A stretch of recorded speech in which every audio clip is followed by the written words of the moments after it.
Hey everyone, thank you for joining me. My name is Crisia Cabrera Toro. I'm going to be talking to you about boys are better than girls, how microaggressions perpetuate gender inequalities in STEM. So before we start, I want to give you a quick background because as a person who got her undergrad, her degree in STEM, I cannot separate myself from this topic. It is a passion of mine. I actually have a bachelor's in cell and molecular biology.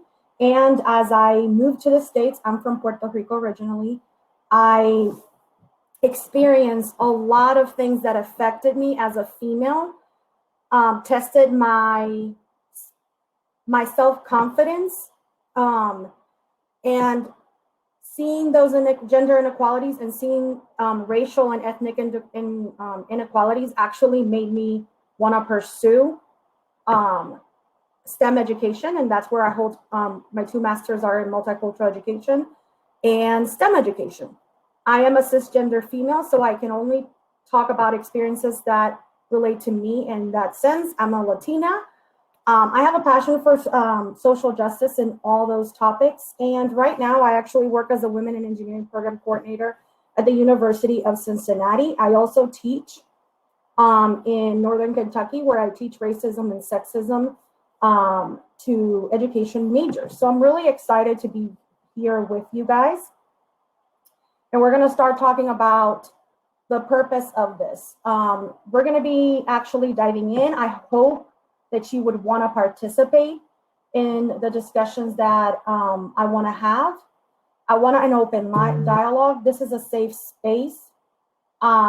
If anyone shares their experiences, this is not a place to judge. It's just to hear, to grow, to challenge our biases, and to become better every day.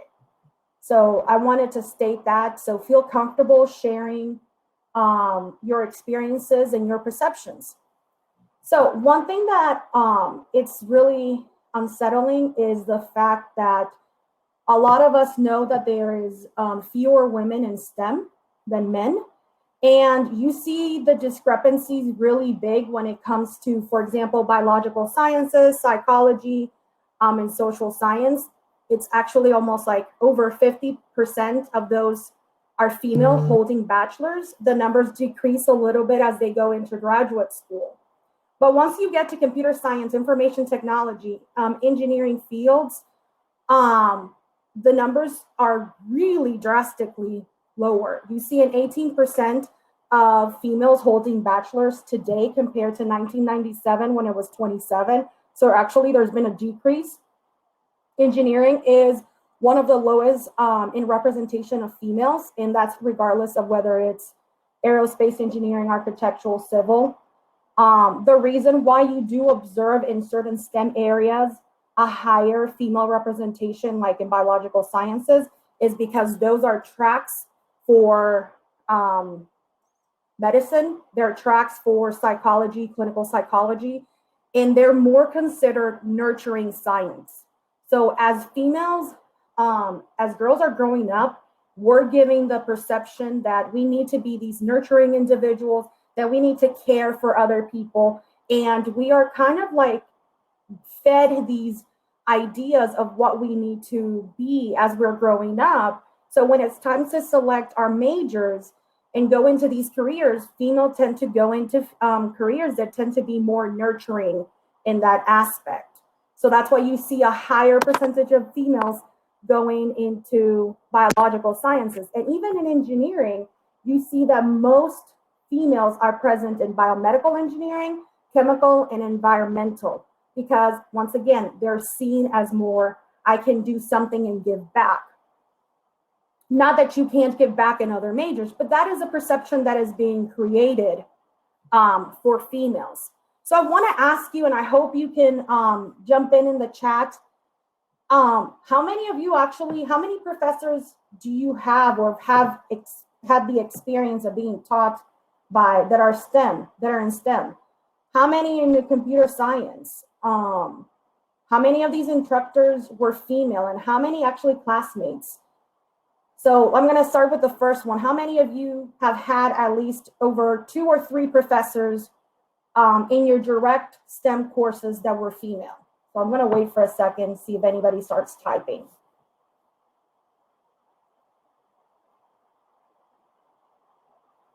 Okay, I've only had one professor for IT class. So that's shocker. How many in your classes, whether you're a female or a male, can you count with the number of your fingers how many female classmates or those who don't identify as male are present in your class?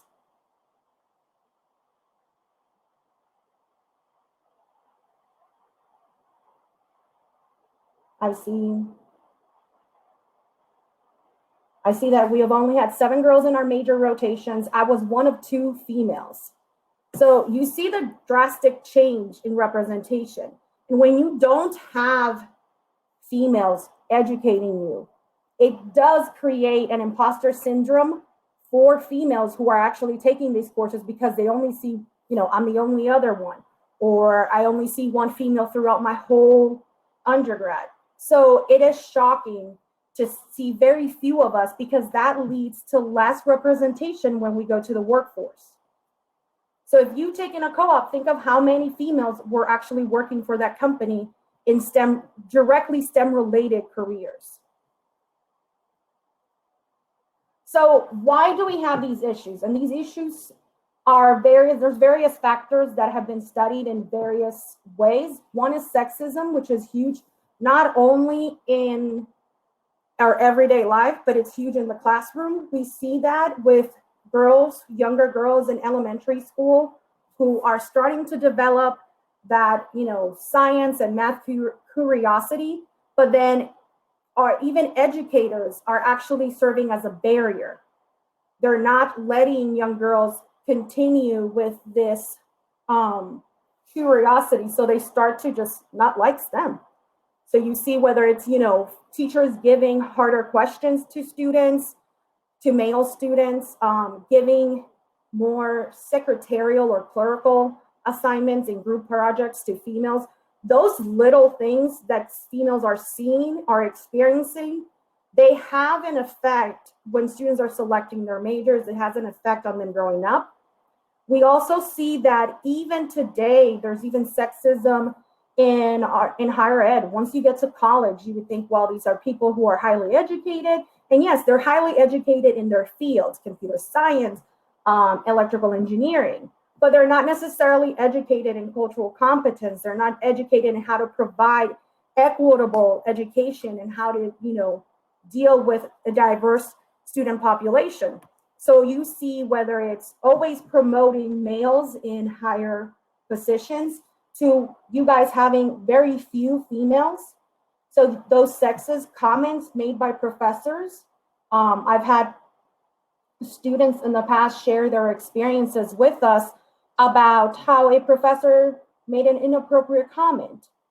Those things are still held today and affect the way that our females are seen, because it not only affects those who receive the comment or have that experience, but it affects those who are just bystanders. They see that and they think it's okay, and it continues to get perpetuated. Also the lack of role models. Growing up, it is important for students, whether they're students of color or females who are underrepresented in these fields, to see people like themselves, because it creates this possibility. It creates the notion that I can also do it if they did it. So that's why I wanted to ask you why, how many professors you have or how many females you see when you go on co-op, because that creates in your mind the ability of whether you can do it or not. There's social bias. A lot of us, well, everyone has biases. We are socialized in a specific way, whether you grew up here in the States or you came later, like I came to the States when I was 22. I came with social biases because of the way I was brought up. And I had to check my own biases and actually assess them and be like, no, this is not okay. I should not be thinking. And that is an everlasting job for all of us. All of us have to assess and be like, you know what? Why am I thinking this way? For example, if you think that women are bad drivers, why do you think that? Who made you think that women are bad or worse drivers than men. It's just like the same thing when people think that boys are better at computing or technology than girls. Why? Where is this coming from? So it's things that our society has taught us. It's embedded, but that does not mean it cannot be dismantled. Also, environmental factors. And when I mean environmental factors, I don't mean like weather. I mean actually your surroundings, whether you have positive role models, whether you had support from your family. It's important. Whether you heard growing up, girls can do anything. You can be whatever you want. Or, oh, science is hard for girls. You shouldn't really do that because, Lena actually posted a comment right now. It said, I can only think of male tech CEOs, Jeff Bezos, Mark Zuckerberg, Tim Cook, Steve Jobs, Steve Wozniak. I hope I'm pronouncing his name right. So think about it. Like that representation at that level, kids around the world, including you guys who are pursuing your degrees and gonna be in the workforce, you're seeing that in order to be a boss, you have to have something in common with all those tech CEOs. You have to be a male. That's not true. But that is what our society is throwing out. That's what they're teaching us. And that affects how we see ourselves, see our abilities. And that's why there's a huge gender gap. And I do want to say this before I continue. A lot of the research that has been done with gender gaps has been related to the duality of male versus female. That does not mean that there isn't a gender gap for those who might identify as something other than male and female, whether you're non-binary, non-fluid, agender.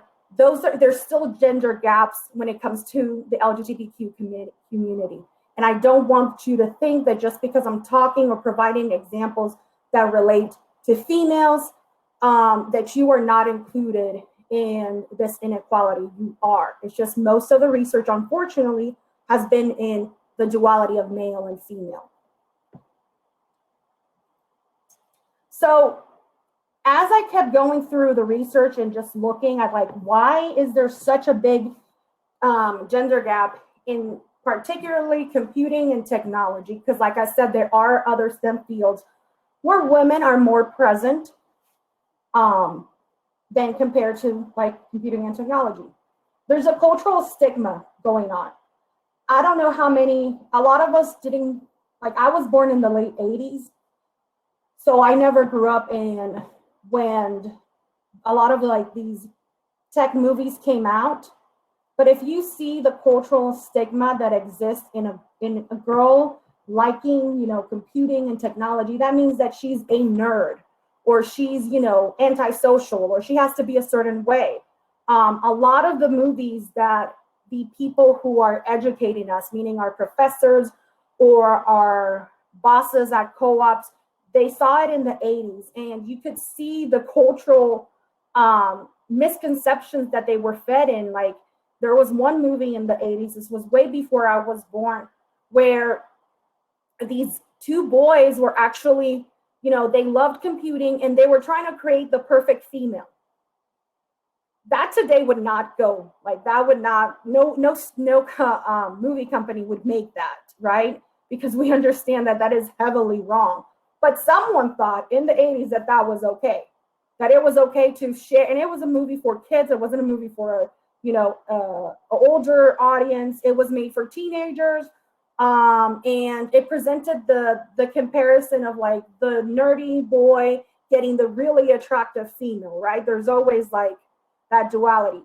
Well, there's a lot of things that affect that, because even if we understand that that's wrong, that is what society is feeding us, and we internalize that. There's also a lack of safe spaces. So if you think about being a female, and I would like my female audience to help me in the chat with this, do you feel safe speaking up in your courses, in your co-op, in everyday life when it comes to, holding your own in STEM, in the STEM world? It's really hard for females to do that because we have to suffer through mansplaining. So a lot of us have experienced talking about an idea, saying, hey, I think we should do this. And then all of a sudden, no one listens to you because you might be the only female in the room. And then all of a sudden your male coworker says, yes, I think we should do this. And they'll be like, that's a really interesting thought. And you're like, I was just saying that. Or being told like, wait for a second. And you're like caught off halfway.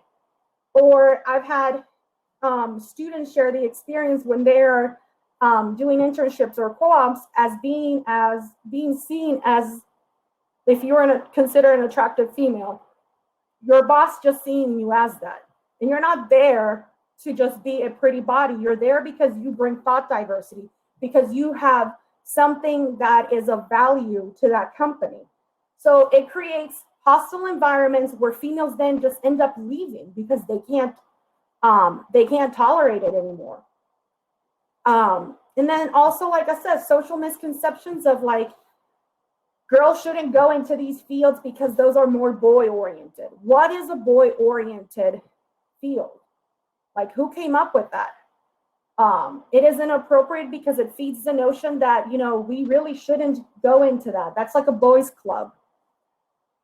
Or we're there to just provide support, whether it's just getting copies. Even though we weren't hired for that, we're the support because we're the only female, and you see other male coworkers not getting the same treatment.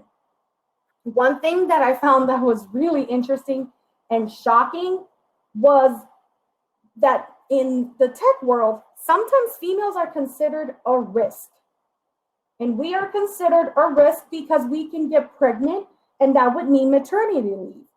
I was extremely shocking by hearing the comments, because there are companies that are trying to shift that and understand, yes, as human beings, regardless of your gender, we go through life experiences while we're working. A lot of us, find love, find a career, buy a property, or do other travel. All those happen as you work. Like, you can't just say, well, I'm going to have a baby, I'm going to stop doing everything with my life. No, that happens as, you're living your life, you're working your career. Well, some tech companies are like, do I really want to invest in a female because they could get pregnant? And I found that really, really shocking and hurtful, because this is just something that biologically, and that's how people keep producing, and that's how, the world continues. It's if we have more kids, more humans. So it's like something that wasn't necessarily a choice given to us, because we don't choose our biological sex. It's used as our disadvantage. I want to share a comment. Sometimes it's hard to speak up. The most awkward moment was when my co-op had a gender discussion at my department meeting, and one person said, but males and females are biologically different. They might be biologically different, but that doesn't mean in terms of like your performance. Right? And I'll talk, how many of you have been told comments of like, you must be in that time of the month? Or like, if you get emotional, like we are seen as a liability because we have emotions, because we are more sensitive. The reality is that all human beings experience emotions. All human beings go through many things in their lives. And just because we have been portrayed like this, that actually then hurts us, because, like I said, company sees us as a risk. They don't want to take someone who might get pregnant and then have to leave for 2 months. Okay, so I'm going to talk about like how actually these microaggressions affect the gender inequality in our everyday lives. So for those of you who don't know, microaggressions is the everyday verbal, nonverbal, environmental, slights, snubs, insults. Sometimes they're made on purpose. Sometimes they're just made unconscious because we have biases within us that create a hostile environment. It demeans people. It creates negative messages. It oppresses marginalized groups. So it basically strips and invalidates a person's identity or a group identity. So I'm going to talk about 3 of them, and they're micro assaults, micro insults, and micro invalidations. And all of you probably have experienced or have heard some of these microaggressions along your, career or life. So micro assaults are the most demeaning one. They usually come from a place of intentional to hurt. They're made consciously. They are sometimes manifested at an institutional, systematic, or environmental levels. So this could be when you actually, like, for example, call someone the N-word or tell someone, hey, you should go back to your country. Those are actual, like, micro assaults. They're actually made to demean, to oppress a particular group of people. And keep in mind that sometimes a lot of these tend to be within a racial or ethnic. If you are a woman of color, you have that additional identity with you where you can experience that. Have those micro assaults at you. So you not only are you a female in a very low female in a male dominated field, but then you're also a person of color who then racial or ethnic background is being oppressed. So I brought this up just because, that's that added layer that females of color have. And if there's less females in computing and technology or engineering, there's a lot less females of color as well. So we have to bring that into the conversation as well. There's also migrant validations. So these are sometimes done unconsciously. They're verbal comments or behaviors that negate, nullify our feelings, our experiences. And this can actually include, some of them can be of gender and some of them can be, with a racial bias.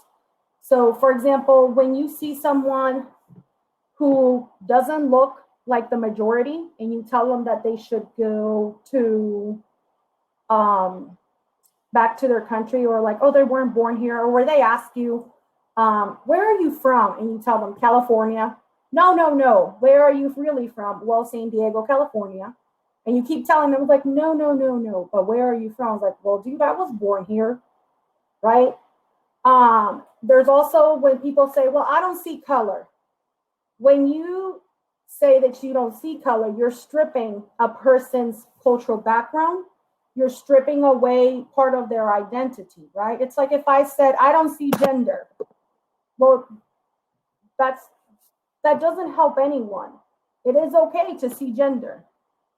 It's just when you use gender against that person, that's when it becomes an issue. So the same goes with color blindness. You're stripping away a person's experience, their background, part of who they are by just saying that you don't see color. Assuming a person's merit is based only on gender or racial. It's not because they got hired because they're good at their job or they have the best experience. Oh, they were hired because we needed a female. Oh, they were hired because they're the diversity. We needed to meet a diversity quota. Saying those comments, and it tries to invalidate that person's merit and their worth. And even if you heard it once, it's still hurtful to the person who is experiencing it. But over time, as these microaggressions keep getting experienced, and it keeps building and building, where then it leads to a lack of self-confidence, higher imposter syndrome, and then people just give up and they're like, you know what, I don't want to be here. So that's why you see more gender gaps in certain fields because of these microaggressions that females are experiencing. There's also the denial of individual racism. So when someone talks to you and says, hey, what you said is a bit racist, it's not necessarily calling you a racist, but then people start on the defense. Well, I didn't mean that. It's not sometimes what you meant, it's actually how that person felt. So that's one of the things that, why I wanted to create a safe space here, so you could share your stories or you can share your experiences, because regardless of the intention of the other person, it affected you. and affects how you see the world. Excuse me. So the last one are micro insults. So these ones are often also done unconsciously, and they're, verbal remarks that convey rudeness and sensitivity towards a person's racial, heritage, identity. For example, assigning a person's intelligence based on the color of their skin. So whether you've seen a person of, I don't know, an Asian descent and being like, oh, you must be good with numbers, or seeing someone who is Black and saying the opposite. So those are micro insults, because we shouldn't assume a person's ability just by seeing them, but by their experience and their own merit. Treating a person as, they're a second-class citizen because of a different cultural background, or diminishing the values of people of color, assuming criminal status. So those are just a little bit of the micro insults that we see every day. So let's talk about the types of gender microaggressions, and I want to see if you guys on the chat, if you can just chime in as well. I want to hear your experiences as well. So one of the biggest ones that showed up was when a woman is labeled as bossy, and I'm using bossy instead of the B word because this is a professional setting, because she's a manager, this is a woman in a position of power, of leadership, but instead of being seen as someone who's just, a leader, they're seen as bossy, as, opinionated, rather than when you see the male counterpart, you're like, oh, they're a wonderful leader, they're a wonderful boss.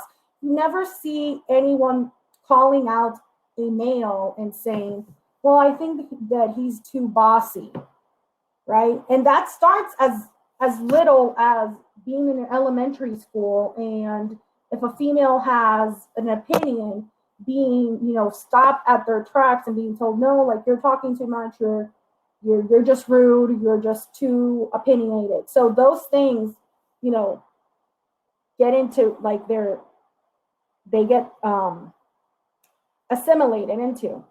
And then a person starts thinking, well, maybe I shouldn't open up. Maybe I shouldn't talk, even though I have an idea, or stuff like that.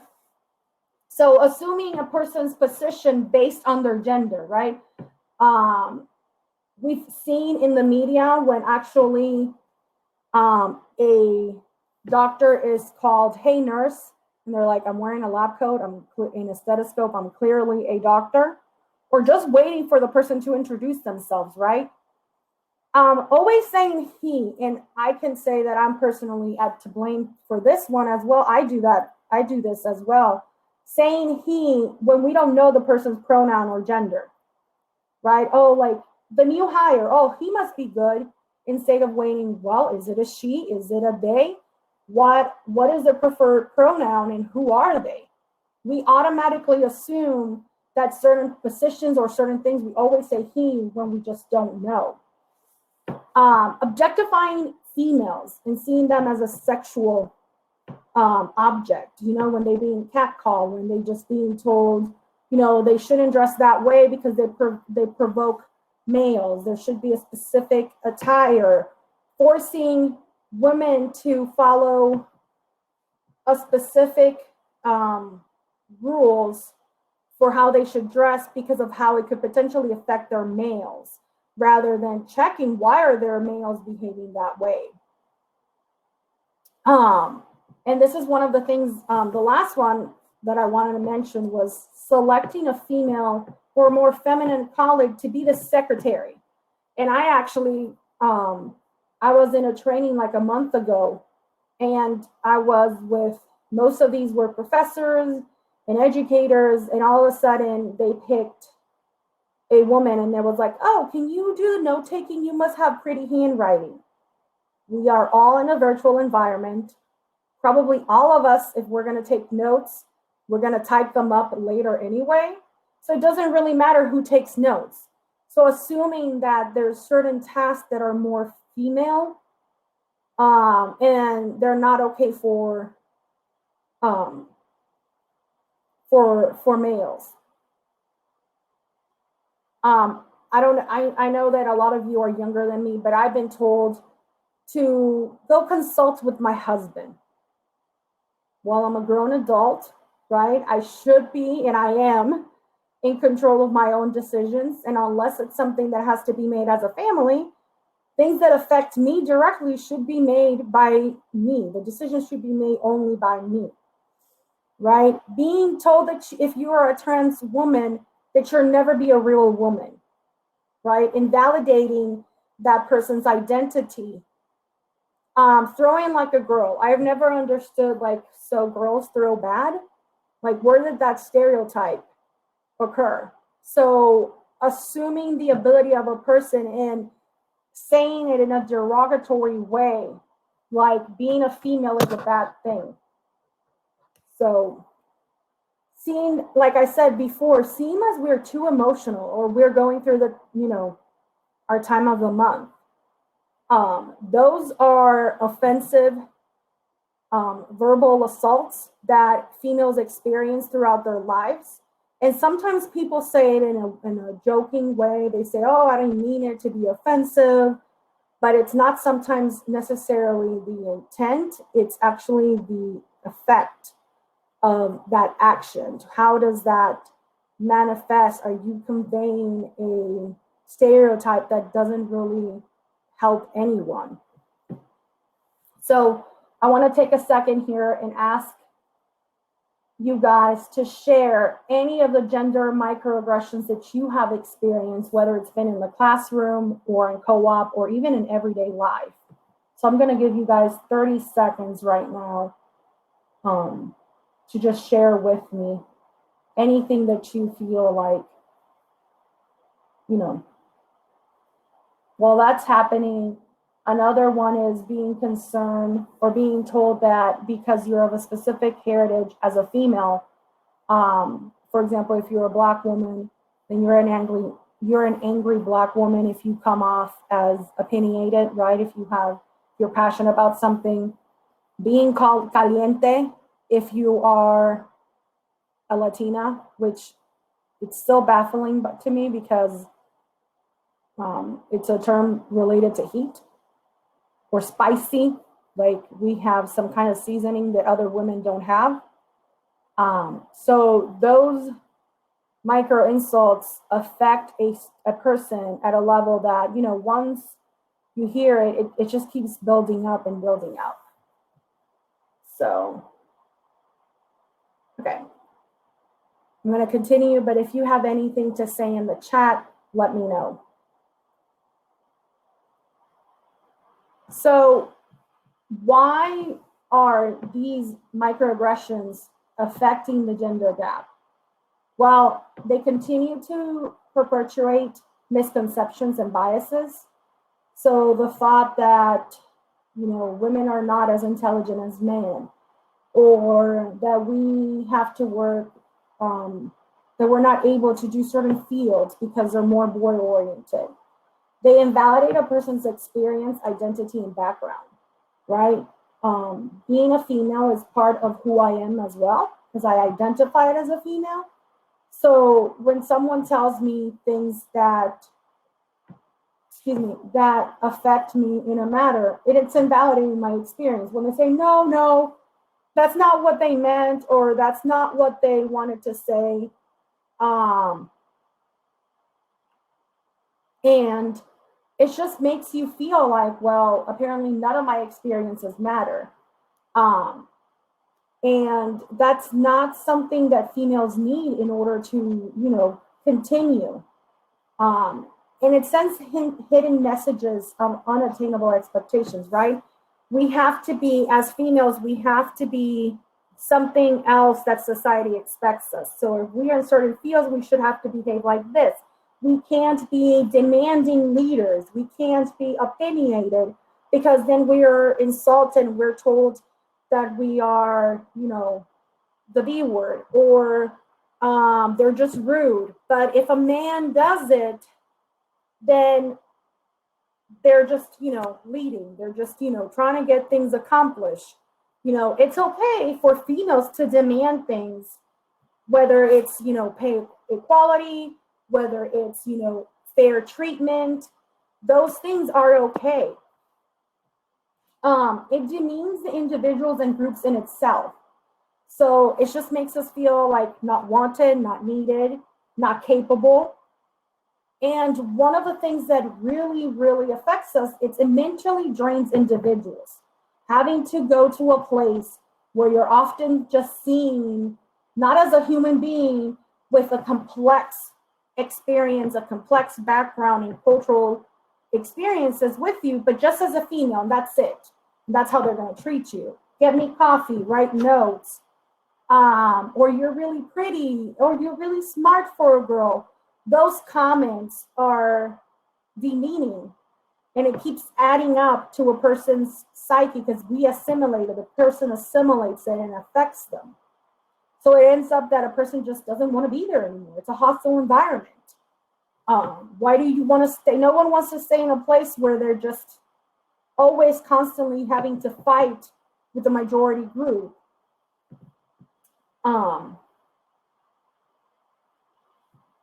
So Leah just shared, one of my favorite coworkers was an African-American female because she was a great role model. Ran the room, got the most work done. All the guys in the office looked to her for answers and took her seriously. It was so refreshing. Things like this, like Leah is sharing, really have a positive experience on everyone. This is not just something that females need. It's creating safe spaces for everyone. It's important. Having good role models, because you see that this particular person was in a safe environment. They valued her coworker, her insight.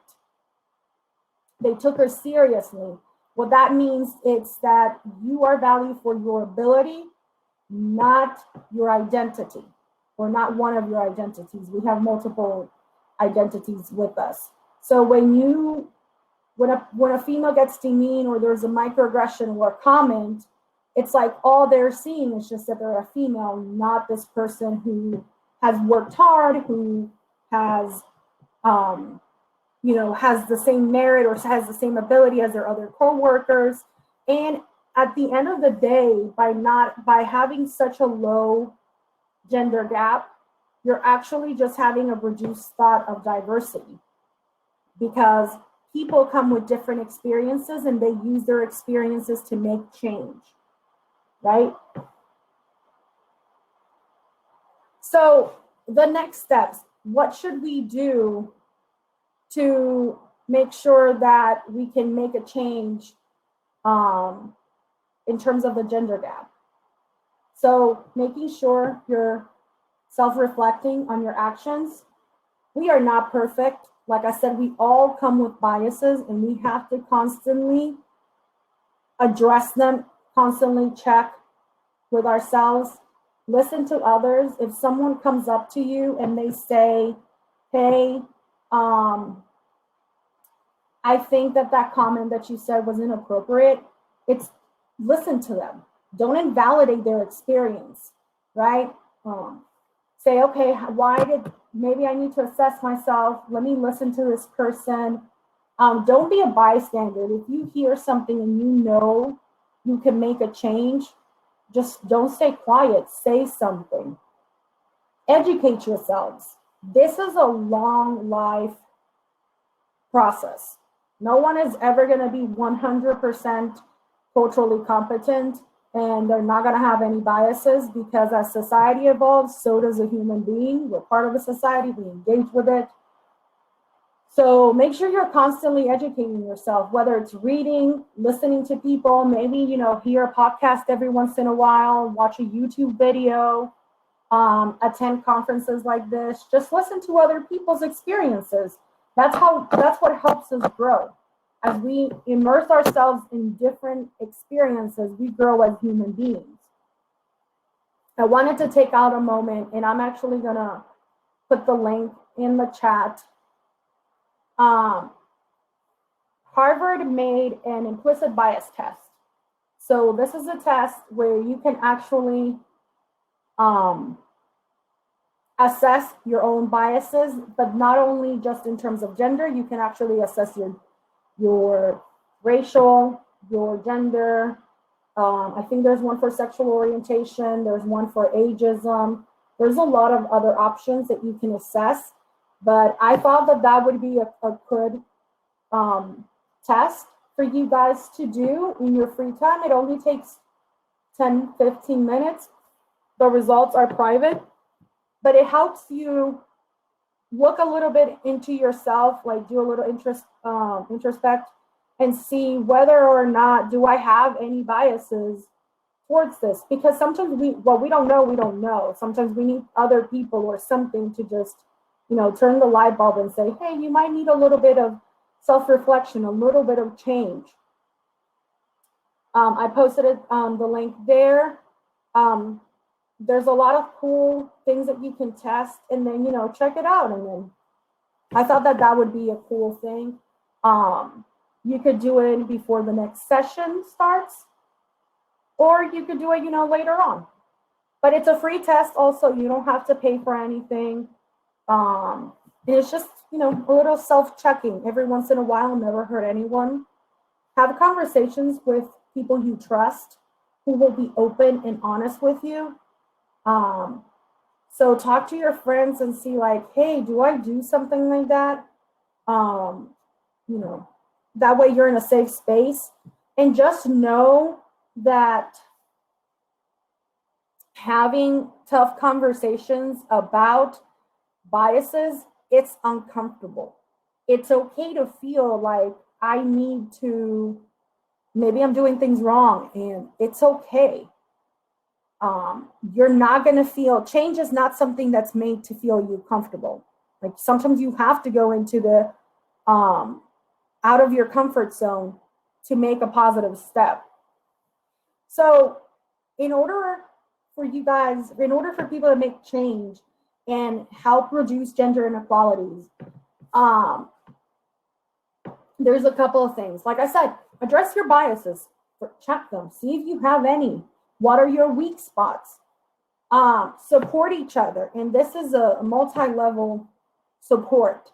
Support people from the same gender. So if you're female, support other females. It should not be a competition. If you're in a place that's making you compete, then get out of it. It's not a safe space. There should be no place where females are competing. There should be no place where people are just competing with each other. But when females are in positions where they just put others down, you're not helping anyone. And males, support females, support other genders. You have any unique ability where if you're in a male-dominated field, you can make a change.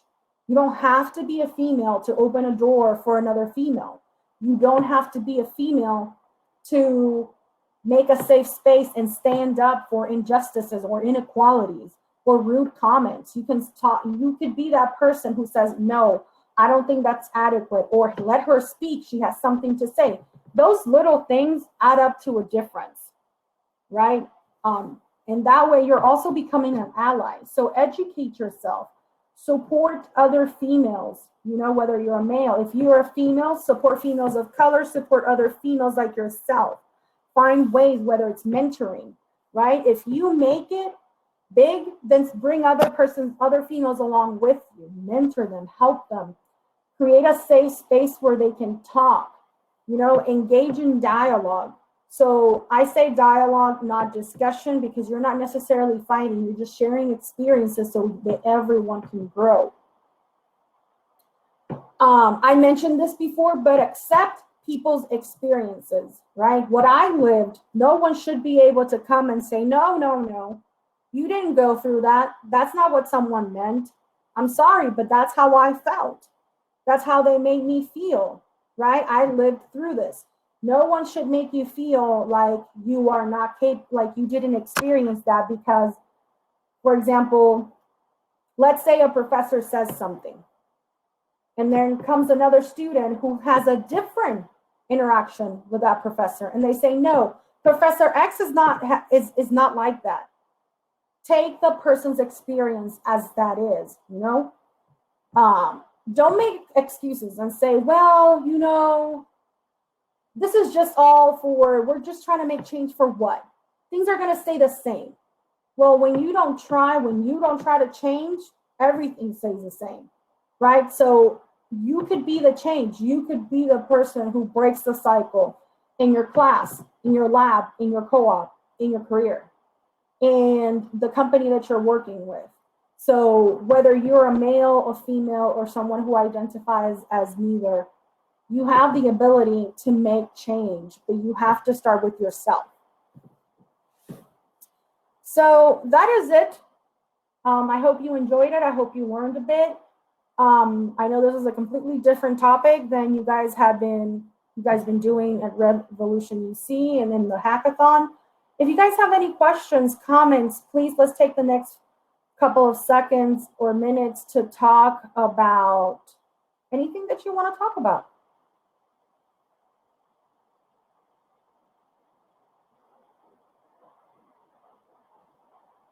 Oh, also use the code UMEANW3 to claim points for this workshop. Just letting you know.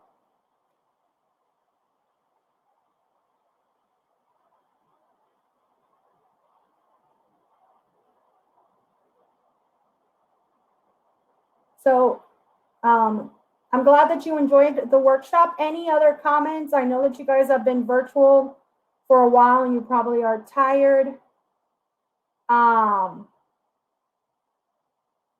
If you have any questions, if you like to talk or need help about anything, want to create a safe space or want to learn more about where I can, you know, better myself, I'm writing my email at the chat. So email me if you have, you know, questions, concerns, anything you need. I am here to help you with, and that is regardless of your gender. But like I said, just make sure that you're not a bystander and you're making change, if not for yourself, for others. If you're a female and you need a safe space to talk, let me know. I'm here for you. And if there's no other questions, I'm going to wait a minute or so.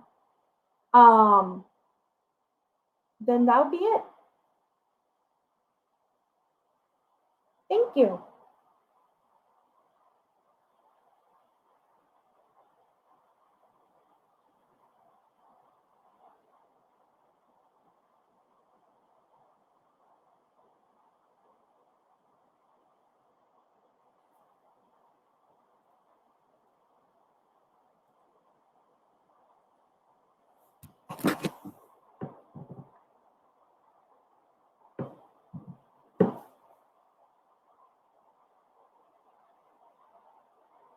Okay. Well, I'm going to let you go. You guys have a great Saturday. Keep learning. I hope you enjoy the hackathon. It was nice, I guess, seeing you guys' names on the people section. And take care. So enjoy a couple minutes of break time before your next session. Have a good Saturday and yeah, stay warm. Bye.